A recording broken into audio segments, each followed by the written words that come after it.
A federal government that opens our borders to cartels? A group of Republicans who campaign on securing the border, who run away in abject surrender, refusing to actually do it? That's the question before us right now. That's the question for every member of the Republican conference. I'm speaking to you. If you do not secure the border now,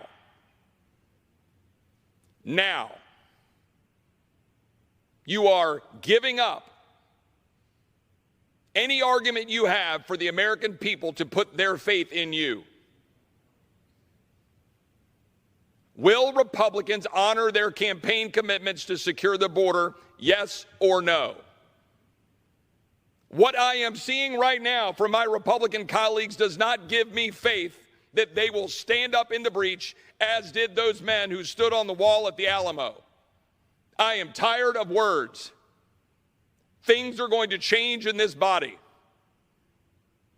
If my Republican colleagues believe that they're going to be moving through relatively meaningless provisions, doing precious damned little for the very people who sent us here to change things, and they think that some of us are just going to go along for the ride, they are sorely mistaken.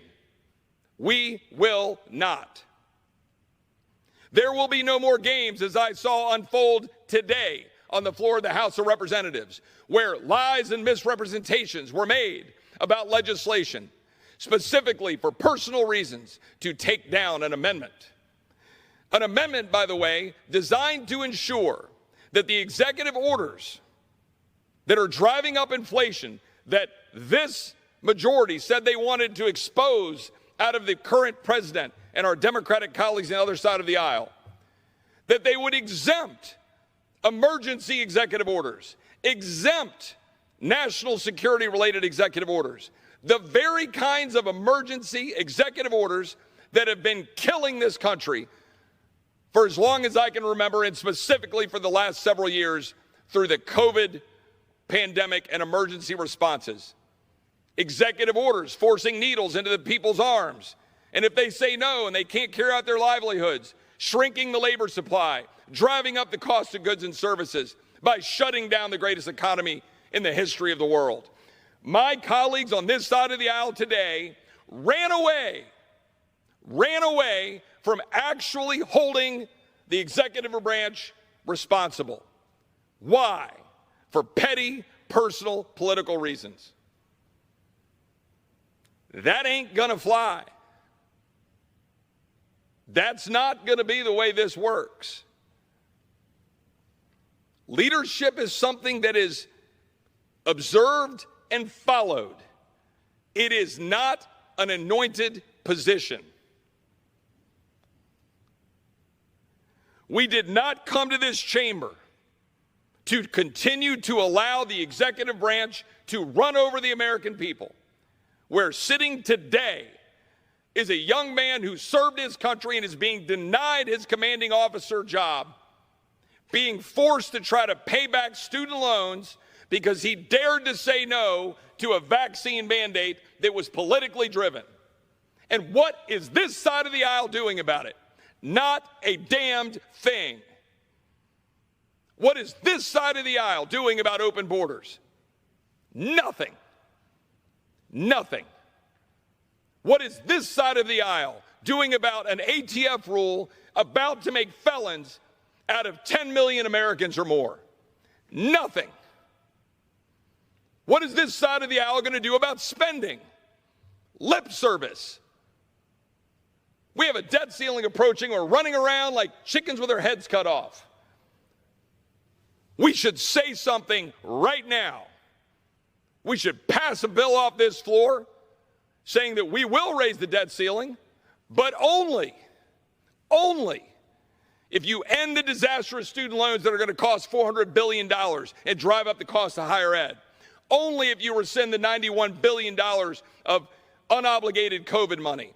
Only if you go rescind the $80 billion designed to increase the IRS to go after taxpayers, including, by the way, more often the poorest among us and minorities. Only if you will return spending to 2022 levels, getting our spending back to pre-COVID levels, and make sure that we cap spending so we stop funding the woke, weaponized bureaucracy that's going after the American people. Do that. Send that over to the Senate.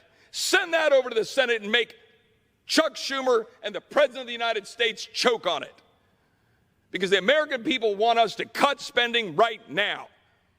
They don't want us dilly-dallying around, going out to focus groups and talking to Frank Luntz to figure out what the hell we're going to do for the American people. But that is too often what this body does, and particularly this side of the aisle.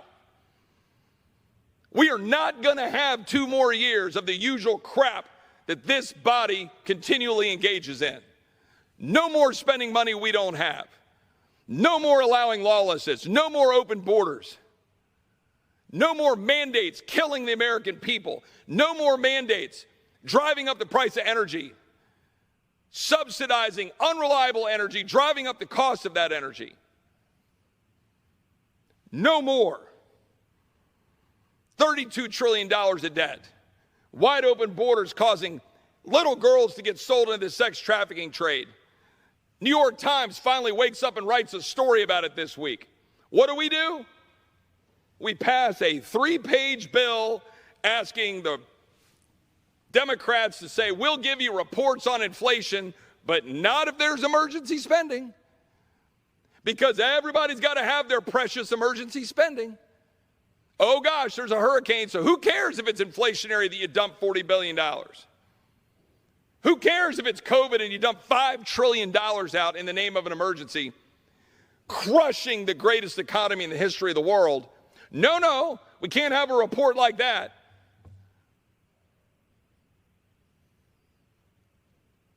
The American people are sick and tired of the same old, same old. And so far, 2 months into the 118th Congress, I'm not seeing a hell of a lot different than the same old, same old. The American people gave Republicans a majority. We ought to darn well use it. It is time to stand up for the American people. That time is now. That time is not tomorrow. That time is not after another retreat to go figure out how you're going to raise more money. That time is not after another retreat to go look at poll testing. Come down to the floor of the House of Representatives and stand up for the American people who sent you here, and stop playing games with the election certificate you were given to represent them.